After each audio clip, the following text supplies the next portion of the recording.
Waziri wa mambo ya nje wa Jamhuri ya Kiislamu ya Iran ameonya kuwa Marekani itawajibika iwapo Israel itashambulia maeneo yake ya nyuklia. Hii ni baada ya shirika la habari la CNN kuripoti kuwa Israel inaweza kufanya mashambulizi dhidi ya Iran muda wowote kutoka sasa. Iran na Marekani, mshirika wa karibu wa Israel, wataendelea na duru ya 5 ya mazungumzo ya nyuklia siku ya Ijumaa, huku kukiwa na mzozo mkubwa juu ya kurutubisha madini ya urani nchini Iran ambayo Washington inasema inaweza kusababisha kutengeneza mabomu ya nyuklia. Teherani imekanusha mara kwa mara kutafuta mabomu hayo na kusisitiza kuwa mpango wake wa nyuklia ni kwa madhumuni ya kiraia. Waziri wa mambo ya kigeni wa Iran Said Abbas Araghchi ameyasema hayo katika barua aliyoituma kwa katibu mkuu Umoja wa Mataifa Antonio Guterres, akisema Iran inaonya vikali dhidi ya mashambulizi ya aina yoyote yatakayofanywa na utawala wa kizayuni wa Israel na itajibu kwa dhati tishio lolote au kitendo kisicho halali cha utawala huo. Nimetoa wito kwa jumuiya ya kimataifa kuchukua hatua madhubuti za kuzuia uchokozi huu kuendelea kwa vitisho vya Israel, ambapo visipodhibitiwa vitailazimu Iran kuchukua hatua maalum katika kulinda nyenzo zake za nyuklia. Saidi Abbas Araghchi alisema. Waziri huyo amesema Tehran itaiona Washington kama mshiriki katika shambulio lolote litakalofanywa na Israel. Asili, maudhui na kiwango cha hatua zetu zitalingana kuwa sawa kabisa na hatua za kuzuia zisipochukuliwa na mashirika haya ya kimataifa kwa mujibu wa majukumu na wajibu wao wa kisheria, aliongeza Araghchi. Mapema siku ya Jumanne, shirika la habari la CNN la nchini Marekani liliripoti kuwa Marekani imepata taarifa za kiintelijensia kuwa Israel itashambulia vinu vya nyuklia vya Iran. Ikulu ya Ivory Coast imetoa picha siku ya Jumatano za Rais Alassane Ouattara akiongoza baraza la mawaziri lililokutana katika ikulu ya Abidjan, mji mkuu wa Ivory Coast. Picha hizo zinatolewa wakati huu ambapo uvumi wa mapinduzi ya kijeshi umeenea kwa kasi katika mitandao ya kijamii nchini Ivory Coast, kwa wanajeshi wamechukua udhibiti wa nchi na Ouattara anaiona ikulu kwa paa. Mtumiaji mmoja wa mtandao wa kijamii wa X aliandika mapema hiyo jana kuwa Ouattara huenda aliuawa baada ya vikosi vya jeshi kudaiwa kuchukua madaraka siku ya Jumanne, huku mwingine akisema kuwa huduma ya mtandao imetatizwa kwa kiasi kikubwa nchini humo. Arusha One Radio imezungumza na waandishi wa habari katika nchi hiyo Afrika Magharibi inayozungumza Kifaransa ili kuthibitisha taarifa hizo, lakini walizikanusha. Hakuna mapinduzi nchini Cote d'Ivoire, nchi iko shwari, Christine Koume, mwandishi wa habari wa Ivory Coast anaishi Abidjan, alisema. Koume pia ni mwanachama wa baraza kuu la Umoja wa Kitaifa la wanahabari wa Cote d'Ivoire na mwanachama wa shirika la waandishi wa habari za uchunguzi nchini Cote d'Ivoire. Rais alikuwa hivi majuzi katika ufunguzi wa jukwaa la mkurugenzi mtendaji wa Afrika. Ilikuwa wiki iliyopita. Kulikuwa na hata baraza la mawaziri na Rais Ouattara alikuwepo. Ni habari za uongo, watu hufanya wanavyotaka mitandaoni, alisema Koume, na kupinga uvumi wa kutatizwa kwa ufikiaji wa mtandao wa internet. Tetesi za mapinduzi zimezidi kuwa za kawaida katika ukanda wa Afrika Magharibi, katika ukanda huo wenye ukosefu wa utulivu wa kisiasa, kudhoofika kwa taasisi za demokrasia na kuongezeka kwa kutoaminiwa kwa serikali za kiraia. Katika miaka hivi majuzi, nchi kadhaa zikijumuisha Mali, Burkina Faso, Niger na Guinea zimeona mapinduzi ya kijeshi yaliyofanikiwa, na hivyo kuzua uvumi na wasiwasi katika nchi jirani kuhusu ni ipi ambayo itafuatwa na mzimu wa mapinduzi. Tetesi za mapinduzi ya Ivory Coast zinakuja wakati nchi hiyo ikijiandaa kuandaa mikutano ya kila mwaka ya Benki ya Maendeleo ya Afrika mnamo wiki ijayo. Viongozi watamchagua rais mpya atakayemrithi Aquino Adesina ambaye amehudumu kwa mihula miwili. Hata na hivyo, duru nyingine zimearifu kuwa takriban watu 33 wameuawa katika muda wa saa 48 zilizopita, huku mapigano yakizidi katika maeneo muhimu ya mji mkuu Abidjan. Duru zinaarifu kuwa wa Ivory Coast wanamuona rais wao Alassane Ouattara kama mtu ambaye amekuwa akikiuka kwa kiasi kikubwa haki za binadamu, kuongeza umaskini nchini humo na kudumisha uhusiano wa kina na Ufaransa. Wa Cote d'Ivoire wanaishutumu serikali inaongozwa na Ouattara kuwa ni kibaraka wa mataifa ya kigeni na hasa Ufaransa na Marekani, na ukosoaji wao umezidi kuongezeka hivi majuzi baada ya Ouattara kupanua uwepo wa AFRICOM katika nchi hiyo. Hii si mara ya kwanza kwa Ivory Coast kukutana na mzimu wa mapinduzi. Taifa hilo hapo awali lilistahimili mapinduzi kutoka mwaka 1999, vita vyenyewe kwa wenyewe kutoka mwaka 2002 hadi 2007 na baadaye 2010 hadi 2011, sawa na uasi wa kijeshi wa mwaka 2017.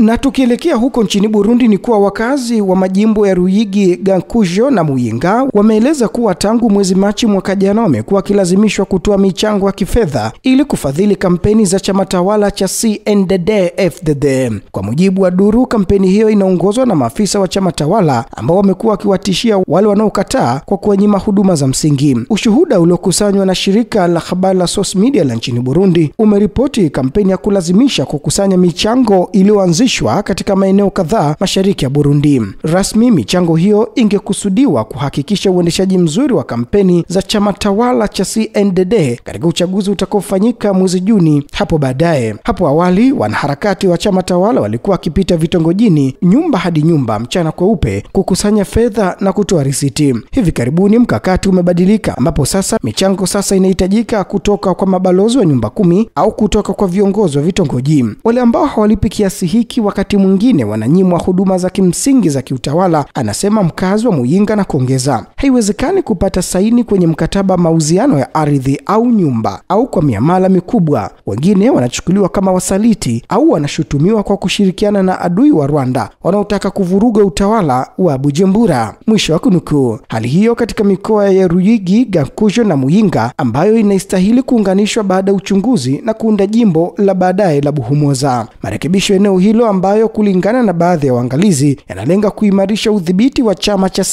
CNDD-FDD katika eneo hilo la kimkakati. Kiasi kilichowekwa kinatofautiana kulingana na kategoria za kijamii, ambapo faragha za Burundi 5,000 zinatozwa kwa wakulima, 10,000 kwa watumishi wa serikali wa ngazi ya kati na zaidi ya 20,000 kwa watendaji wakuu. Katika shule na hospitali orodha za wachangiaji huandaliwa na hivyo kusababisha wasiwasi miongoni mwa watu ambao wamekuwa hawatoi hivyo. Vyama vya upinzani vimekuwa vikishutumu ukosefu usawa nchini Burundi. Tunakosa mbinu za kufanya kampeni wakati CNDD-FDD inanufaika kutokana na ufadhili wanaotoza kwa wananchi, amelaumu afisa leno hilo kutoka chama pinzani. Hakuna taarifa rasmi iliyotolewa mpaka sasa, lakini kulingana na vyanzo kadhaa, kwa hakika ni wanachama wa utawala CNDD-FDD katika ngazi ya chini ambao wamekuwa wakitishia hadharani wale ambao hawalipi. Na vyombo vya habari vya utawala wa kizayuni wa Israeli vimeripoti mapema leo Alhamisi kwamba sauti za ving'ora vya tahadhari zimeanikiza katika maeneo mbalimbali ya Israel kufuatia kombora lililorushwa kutoka Yemen ili kupiga maeneo muhimu ya Israel. Duru mbalimbali zimenukuu taarifa za vyombo vya habari vya ndani vya Israel vikiripoti kwamba ving'ora vya tahadhari viliwashwa katika sehemu kubwa ya Israel. Kwa mujibu wa ripoti hizo, ving'ora hivyo vimesikika katika maeneo ya Tel Aviv,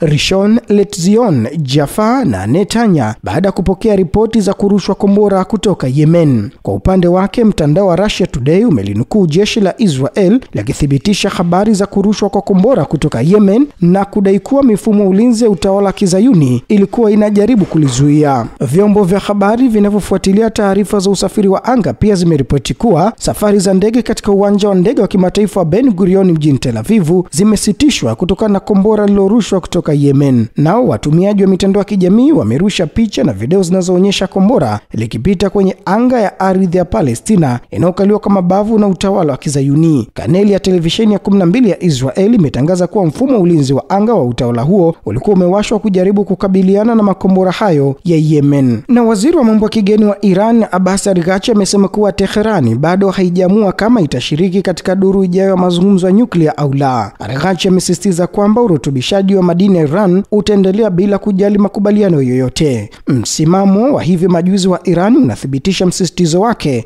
wa kutekelezwa haki zake kwa mujibu wa mkataba kuzuia uzalishaji wa usambazaji wa silaha za nyuklia, haswa kurutubisha madini ya Iran na kuondolewa kwa vikwazo. Mazungumzo kati ya Iran na Marekani, ingawa si ya moja kwa moja, yanaonekana kama njia inayoweza kuelekea kufufua mazungumzo yaliyokwama kuhusu mpango wa nyuklia wa Iran. Tayari tumejibu madai ambayo hayana mashiko, Araghchi aliwaambia waandishi wa habari kando ya kumbukumbu ya kutimia mwaka mmoja tangu kufa shahidi kwa waziri wa mambo ya kigeni wa Iran Hussein Amir Abdullahian katika ajali ya helikopta mwaka jana akiwa pamoja na Rais Ibrahim Rais. Kauli hizi zisizo za kawaida hazisaidii kuendeleza mazungumzo, amesisitiza waziri wa mashauri ya kigeni wa Iran. Na wabunge wa Iran wameendelea kusisitiza kuwa Jamhuri ya Kiislamu ya Iran haitosalimu amri juu ya haki yake ya nyuklia chini ya mkataba kuzuia utengenezaji wa silaha za nyuklia, hususan haki yake ya kurutubisha urani, huku akikataa matakwa ya Marekani yaliyowasilishwa kupitia mazungumzo yasiyo ya moja kwa moja. Katika taarifa iliyotolewa siku ya Jumatano, wabunge walijibu matamshi hayo yaliyotolewa na mwakilishi mkuu wa Marekani katika mazungumzo hayo Steve Witkoff pamoja na waziri wa mambo ya kigeni Marco Rubio, ambao wamesisitiza kuwa Iran haipaswi kuwa na haki ya kurutubisha madini ya urani chini ya mpango wowote utakaochukua sehemu ya makubaliano ya nyuklia mwaka 2015. Taarifa hiyo imesema, tukiwa wajumbe katika majilisi ya ushauri ya Kiislamu bunge la Iran,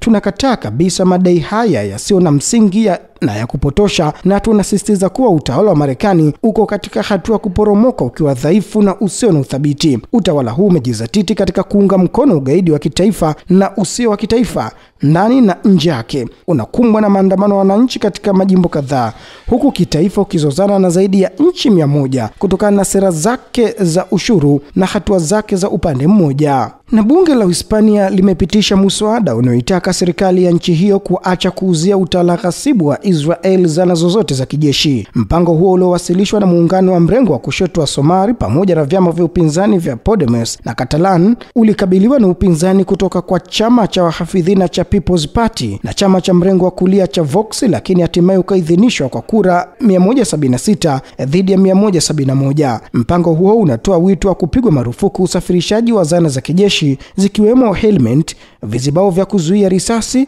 mafuta yenye matumizi ya kijeshi kwa utawala wa Israel, pamoja na kuzifanyia marekebisho sheria za biashara za nje ili kuzuia mikataba ya kijeshi na tawala zinazotumiwa kuhusika na mauaji ya kimbari au jinai dhidi ya binadamu. Huko nyuma, Wizara ya Ulinzi ya Hispania ilitangaza kwamba mikataba yote ununuzi wa silaha kutoka kwa Israel ilisitishwa kuanzia tarehe 7 Oktoba mwaka 2023 isipokuwa ile inayohusiana na ukarabati na matengenezo. Waziri Mkuu wa Hispania Pedro Sanchez amekuwa akiukosoa mara kwa mara utawala wa Israel. Katika hotuba yake mjini Davos, Uswizi, Januari mwaka jana, alionya akizungumzia mashambulizi ya Israel dhidi ya Gaza kwamba usalama na utulivu wa Asia Magharibi uko hatarini na kwamba mashambulizi ya kinyama utawala huo yanahatarisha mifumo ya kijamii ya pande kadhaa katika eneo hilo. Israeli ni utawala wa mauaji halaiki na tuna haki ya kutokuwa na uhusiano wa kibiashara na utawala huo. Mwisho wa rubaza kimataifa kutoka Arusha One Radio. Mimi ni Awadh Rashid.